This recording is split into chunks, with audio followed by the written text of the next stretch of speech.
Hello friends, welcome to my YouTube channel में आप सभी का हार्दिक स्वागत है।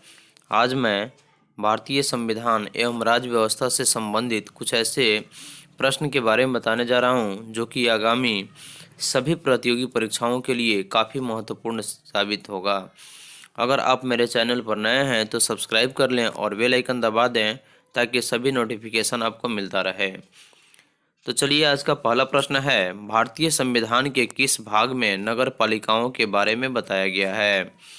तो भारतीय संविधान के किस भाग में नगर पालिकाओं के बारे में बताया गया है? तो इसका सही आंसर हो जाएगा संविधान के भाग 9 के ए में दर्शाया गया है कि भारत में नगर पालिकाओं का भी स्थान है। अगला प्रश्न है, भारतीय संविधान का कौन सा भाग केंद्र शासित प्रदेशों के बारे में बताता है? तो भारतीय संविधान के अनुच्छेद कौन सा भाग है जो कि केंद्र शासित प्रदेशों के बारे में बताता है? इसका सही आंसर है भाग 8। तो भारतीय संविधान के भाग 8 में केंद्र शासित प्रदेशों का ब्यौरा दिया गया है। वर्तमान में भारत में केंद्र शासित प्रदेशों की संख्या 8 हो गई है, जो कि पहले 9 थी।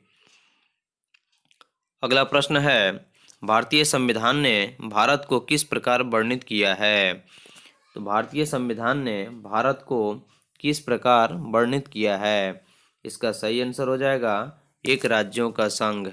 तो भारत जो है वह एक राज्यों का संघ है। अगला प्रश्न है, भारत को एक गणराज्य मुख्य रूप से क्यों माना जाता है? तो भारत को एक गणराज्य के रूप में क्यों माना जाता है? इसका सही आंसर है राज्याध्यक्ष का चुनाव होता है, क्योंकि भारत में राज्याध्यक्ष यानी कि मुख्यमंत्रियों का चुनाव होता है और प्रधानमंत्री का चुनाव होता है, इसलिए भारत को एक गणराज्य के रूप में माना जाता है। अगला प्रश्न है, विश्व में से किस देश से भारतीय संविधान में राज्य नीति के निर्देशक सिद्धांत की संकल्पना अंगीकार किया गया है? तो विश्व के किस देश से भारत के राज्य नीति निर्देशक सिद्धांत को लिया गया है? इसका सही आंसर है आयरलैंड से। अगला प्रश्न है, भारतीय संविधान की प्रस्तावना में धर्मनिरपेक्ष शब्द किस संशोधन में जोड़ा गया?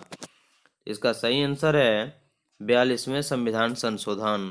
तो भारत के 42वें संविधान संशोधन में प्रस्तावना में धर्मनिरपेक्ष शब्द को जोड़ा गया, जिसके अनुसार भारत में रहने वाले सभी धर्म के लोग रह सकते हैं और अपनी सुविधा अनुसार अपने सभी धर्मों को मना सकते हैं।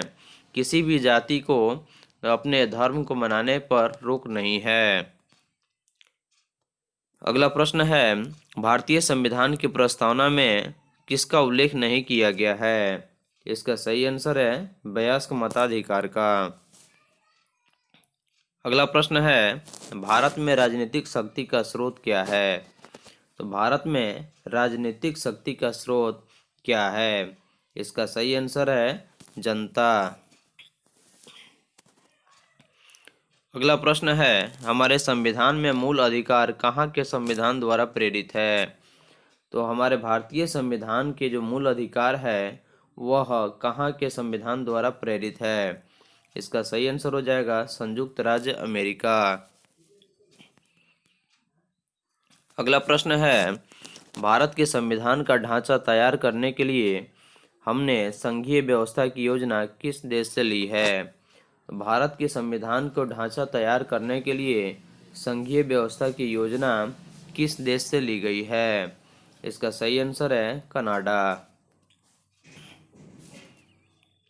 अगला प्रश्न है, भारतीय संविधान भारत का वर्णन किस रूप में करता है? यानी कि भारतीय संविधान में भारत का वर्णन किस रूप में किया जाता है? इसका सही आंसर है राज्यों का संघ। अगला प्रश्न है, भारतीय संविधान में कितनी अनुसूचियां हैं? इसका सही आंसर है 12। भारतीय संविधान में कुल अनुसूचियों की संख्या 12 है। अगला प्रश्न है, भारतीय संविधान की प्रस्तावना में किस अभिव्यक्ति का प्रयोग नहीं किया गया है? इसका सही आंसर है संघीय। अगला प्रश्न है, भारतीय संविधान की 8वीं अनुसूची में कितनी भाषाएं शामिल है? तो भारतीय संविधान की 8वीं अनुसूची में भाषाओं की संख्या 22 है। अगला प्रश्न है, भारतीय संविधान में कितने अनुच्छेद थे? इसका सही आंसर है 395। तो भारतीय संविधान में अनुच्छेदों की कुल संख्या 395 थी। अगला प्रश्न है, संविधान की प्रस्तावना में भारत को क्या कहा गया है? इसका सही आंसर है सर्वसत्ताधारी, समाजवादी, धर्मनिरपेक्ष और लोकतांत्रिक गणराज्य। तो भारत को एक सर्वसत्ताधारी, समाजवादी, धर्मनिरपेक्ष तथा लोकतांत्रिक गणराज्य माना गया है। अगला प्रश्न है, भारतीय संविधान की संघ सूची में विषयों की कुल संख्या कितनी है? इसका सही आंसर हो जाएगा 97। तो भारतीय संविधान की संघ सूची में टोटल विषयों की जो संख्या है वह 97 है। अगला प्रश्न है, हमारे संविधान में राज्य नीति के निर्देशक सिद्धांत की अवधारणा कहाँ के संविधान से ली गई है? तो इसका सही आंसर है आयरलैंड से। तो भारतीय संविधान के नीति निर्देशक सिद्धांत को आयरलैंड की अवधारणा यानी कि आयरलैंड की संविधान से ली गई है। अगला प्रश्न है, हमारे संविधान की प्रस्तावना में किसका उल्लेख नहीं है? इसका सही आंसर है वयस्क मताधिकार का। अगला प्रश्न है, भारत में एकल नागरिकता की अवधारणा कहाँ से अपनाई गई है? इसका सही आंसर है इंग्लैंड से। भारत में एकल नागरिकता की अवधारणा को इंग्लैंड के संविधान से अपनाई गई है। अगला प्रश्न है, भारत का संविधान भारत को कैसे वर्णित करता है? भारत का संविधान भारत को एक राज्य संघ के रूप में वर्णित करता है। अगला प्रश्न है, भारत का संविधान देश को किस रूप में वर्णित करता है? इसका सही आंसर है राज्यों के संघ के रूप में वर्णित करता है। अगला प्रश्न है, भारतीय संविधान ने सुदृढ़ केंद्र के साथ संघीय प्रणाली कहाँ से ली है? तो भारतीय संविधान ने सुदृढ़ केंद्र की संघीय प्रणाली के साथ साथ संघीय जो प्रणाली है वह किस देश से ली है? इसका सही आंसर हो जाएगा कनाडा। भारत का संविधान अपना प्राधिकार किससे प्राप्त करता है? भारत का जो संविधान है वह अपना प्राधिकार किससे प्राप्त करता है?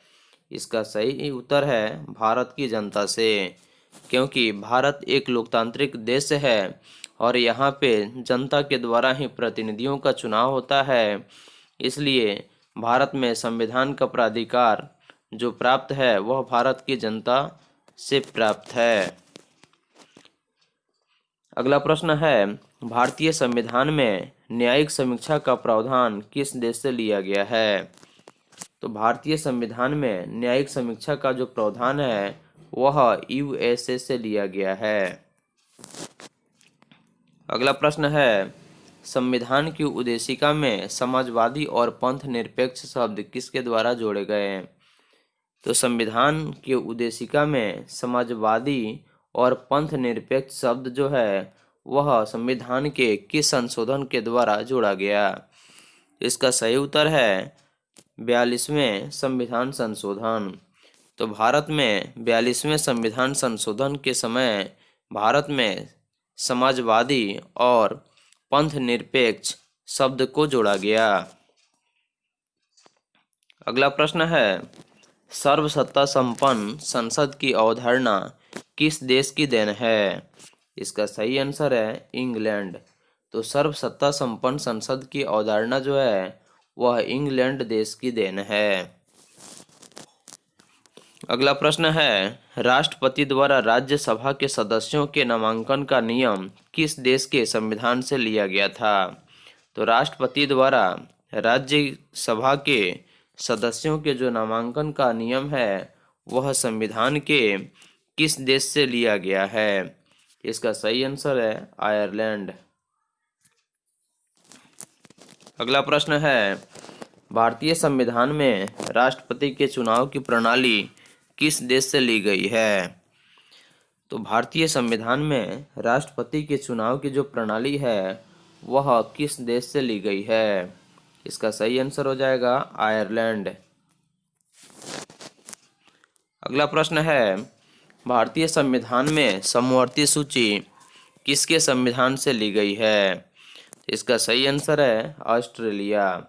तो भारतीय संविधान में समवर्ती सूची जो है वह ऑस्ट्रेलिया के संविधान से ली गई है।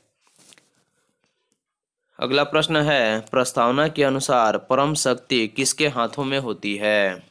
इसका सही आंसर है जनता।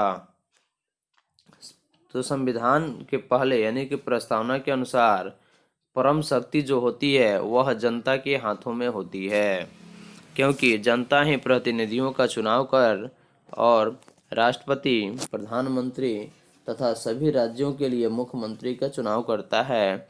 इसलिए प्रस्तावना के अनुसार परम शक्ति जनता के हाथों में होती है। अगला प्रश्न है, भारत में सरकार की संसदीय प्रणाली क्यों है? तो भारत में संसद की संसदीय यानी सरकार की संसदीय प्रणाली क्यों है? क्योंकि लोकसभा में मंत्रिपरिषद उत्तरदायी है। अगला प्रश्न है, भारतीय संविधान की कौन सी विशेषता नहीं है? इसका सही आंसर हो जाएगा सरकार का अध्यक्षात्मक रूप। अगला प्रश्न है, भारत के संविधान में संघीय शब्द का प्रयोग कहाँ पर हुआ? इसका सही आंसर है संविधान के किसी भी भाग में भारत के संविधान में संघीय शब्द का प्रयोग नहीं हुआ है। अगला प्रश्न है, भारतीय संविधान के अनुच्छेद में क्या घोषणा की गई है कि इंडिया अर्थात भारत डैश है? तो भारतीय संविधान के अनुच्छेद में यह घोषणा की गई है कि इंडिया यानी कि अर्थात भारत क्या है? इसका सही आंसर है राज्यों का संघ।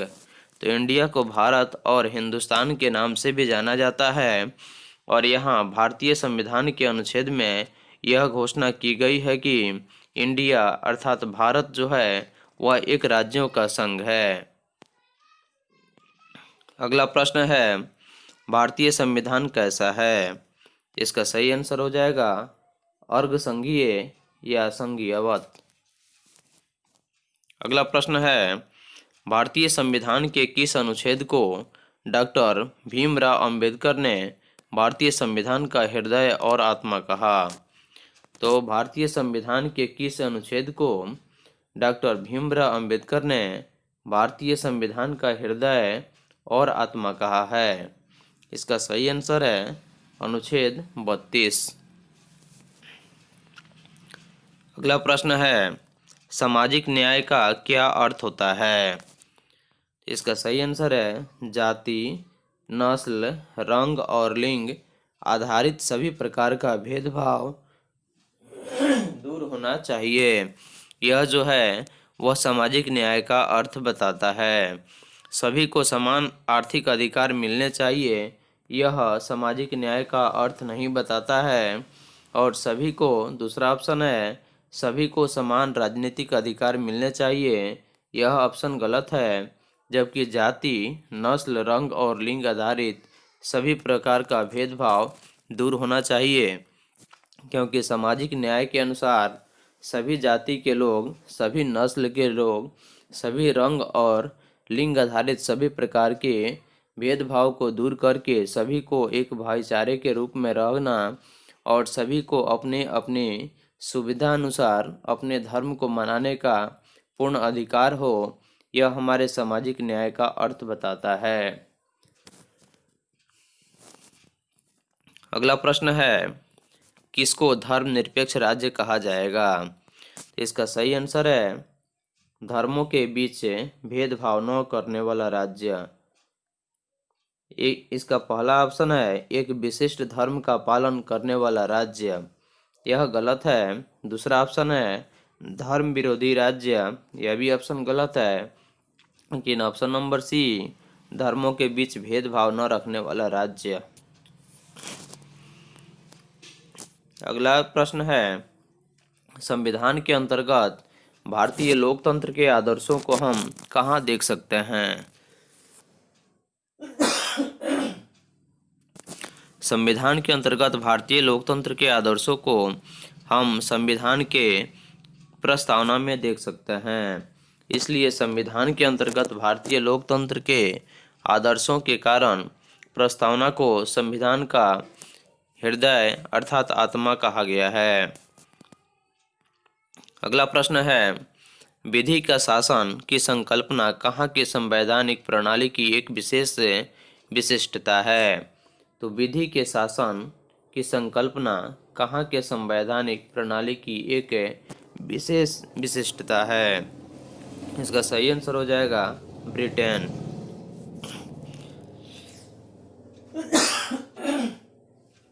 अगला प्रश्न है, भारत के संविधान में भारत को किस रूप में वर्णित किया गया है? इसका सही आंसर है राज्यों के संघ। अगला प्रश्न है, निम्नलिखित में से किस निर्णय में कहा गया है कि धर्मनिरपेक्षवाद और संघवाद भारतीय संविधान की मूल विशिष्टता है? इसका सही आंसर है एस.आर. बोम्मई मामला।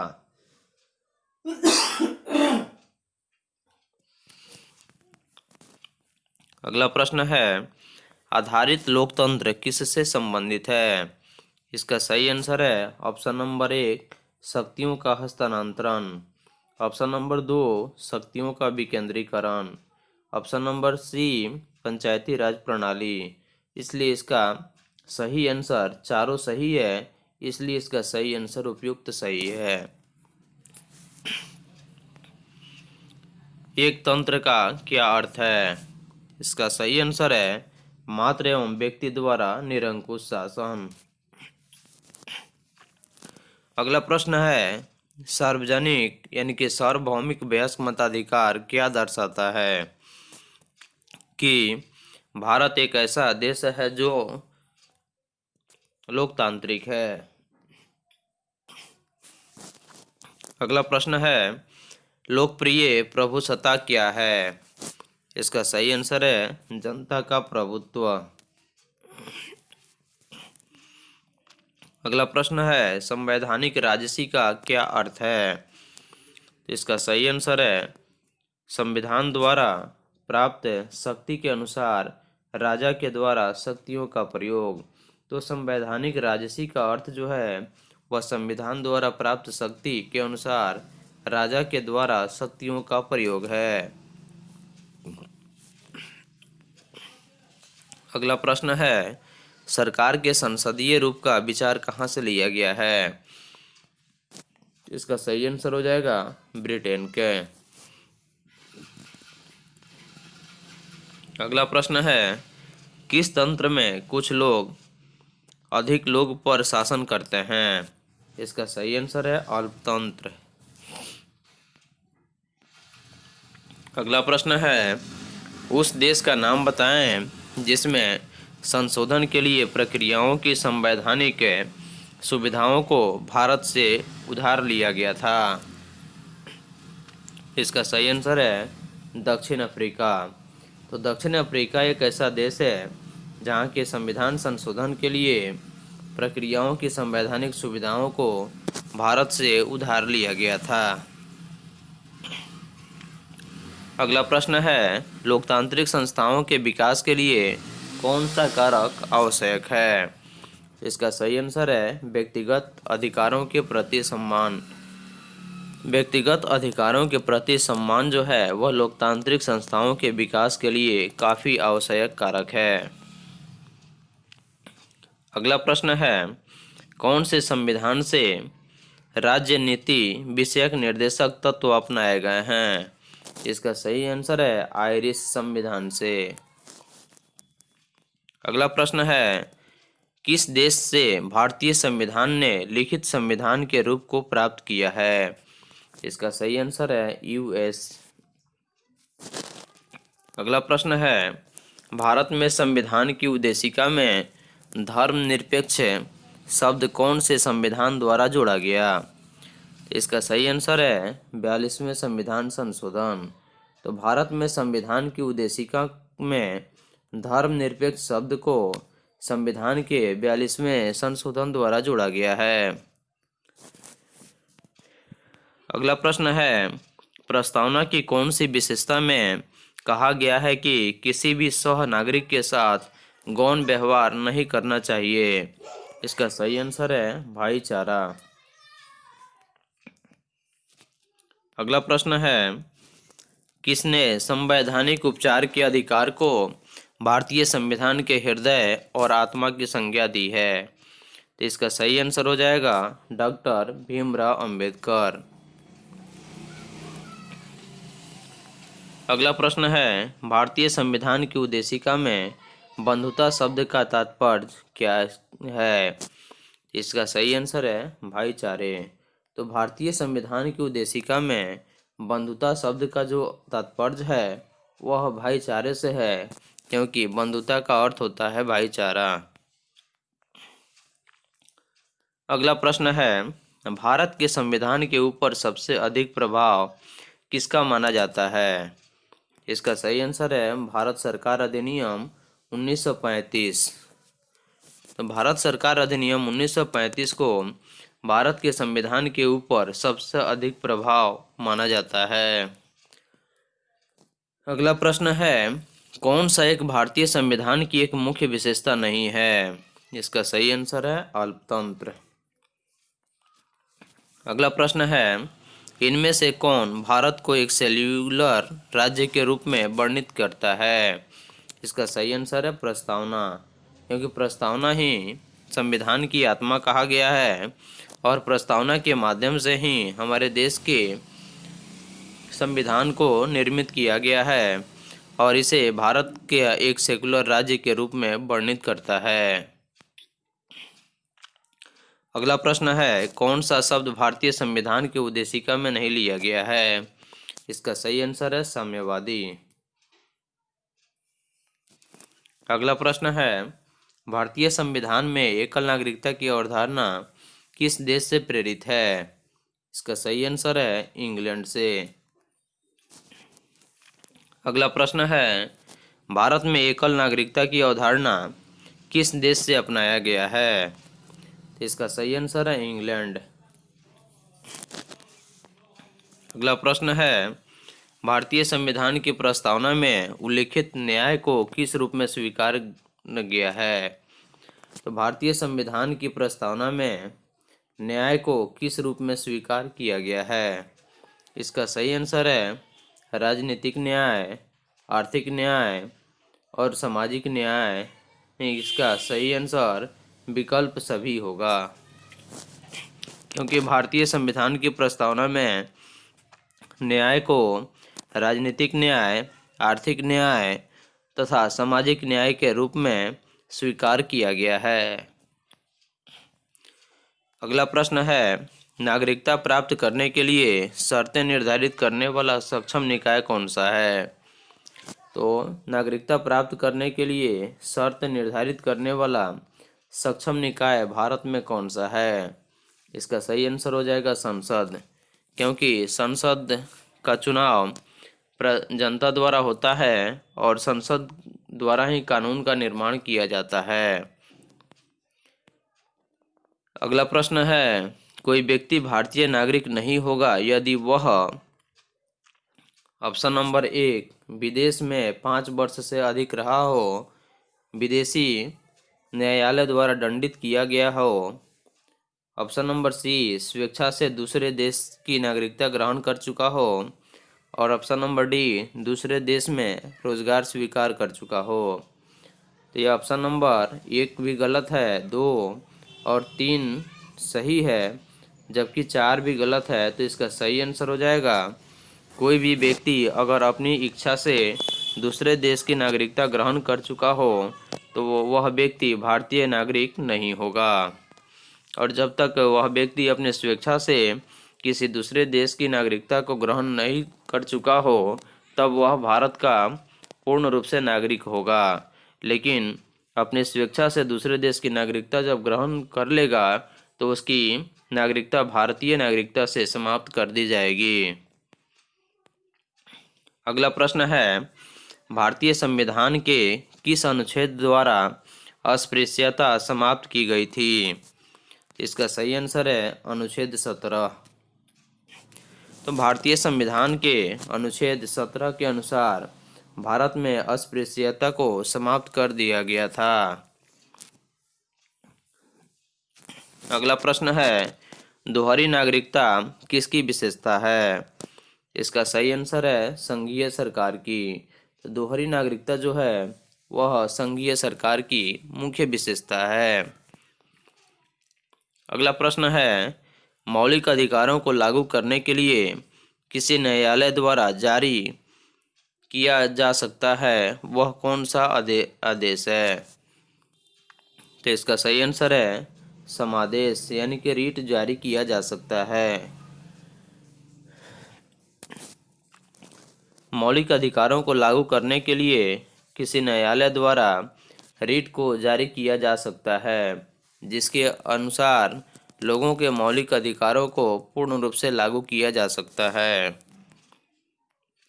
अगला प्रश्न है, भारतीय संविधान के मौलिक अधिकारों के अंतर्गत क्या सम्मिलित नहीं है? इसका सही आंसर है ऑप्शन नंबर ए, भाषण की स्वतंत्रता का अधिकार। ऑप्शन नंबर बी, विधि के समक्ष समानता का अधिकार। ऑप्शन नंबर सी, संविधान उपचार का अधिकार।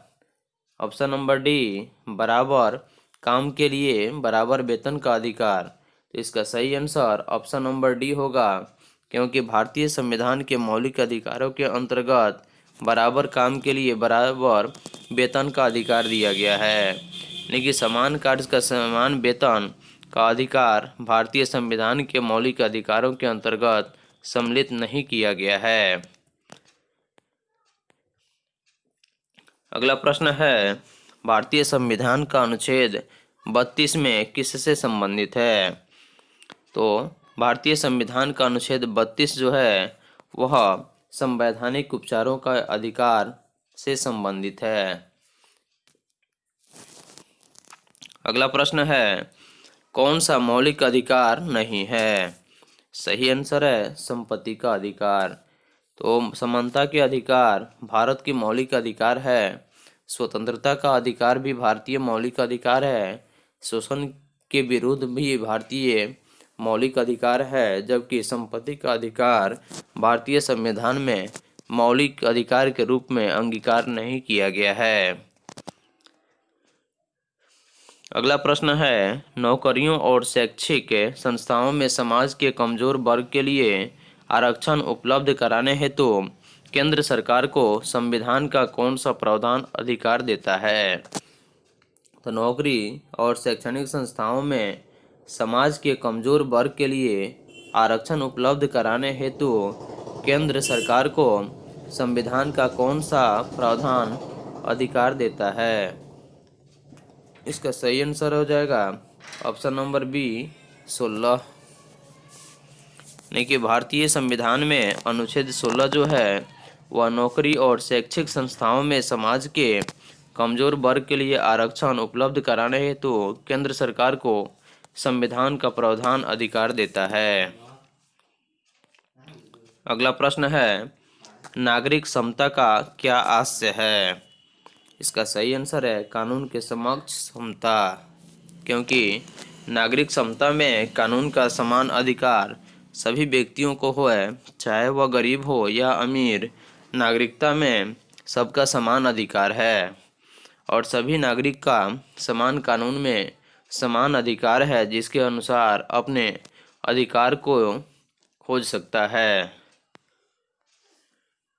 अगला प्रश्न है, कौन सा अधिकार एक राजनीतिक अधिकार है? तो इसका सही आंसर है चुनाव लड़ने का अधिकार, जबकि स्वतंत्रता का अधिकार एक मौलिक अधिकार है। कानून के सामने समानता का अधिकार और जीवन का अधिकार, जबकि राजनीतिक अधिकार के रूप में सभी व्यक्तियों को चुनाव लड़ने का अधिकार है। अगला प्रश्न है, निम्नलिखित आधारों में से वह कसौटी कौन सी है जिस पर संविधान के अनुच्छेद 15 में राज्य द्वारा भेदभाव वर्जित नहीं है। इसका सही आंसर है भाषा, क्योंकि हमारे देश में अनुच्छेद 15 के अनुसार राज्य द्वारा भेदभाव वर्जित नहीं किया जा सकता है, क्योंकि हमारा देश जो है वह एक संवैधानिक अधिकार वाला देश है और जनता का पूर्ण अधिकार है कि वह अपने इच्छानुसार अपने धर्म और भाषा का चयन कर सकता है, बल्कि राज्य द्वारा भेदभाव नहीं किया जा सकता है। अगला प्रश्न है, भारतीय संविधान का अनुच्छेद 19 क्या प्रदान करता है?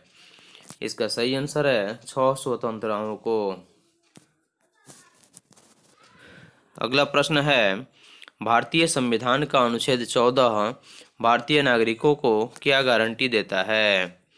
इसका सही आंसर है कानूनों की समान सुरक्षा का, कानून के सामने समानता का और आर्थिक संसाधनों के समान वितरण का, जबकि इसका सही आंसर है कानून के सामने समानता और कानूनों की समान सुरक्षा की।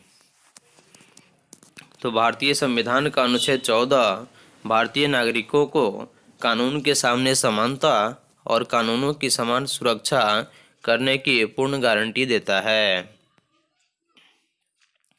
अगला प्रश्न है, संसद के चुनाव में मत देने का अधिकार किस अधिकार में शामिल किया गया है? इसका सही आंसर है संवैधानिक अधिकार में। तो संसद के चुनाव में मत यानी कि वोट देने का जो अधिकार है वह संवैधानिक अधिकार है। अगला प्रश्न है, भारत में मूल अधिकार किस अधिकार के माध्यम से सुनिश्चित किए गए हैं?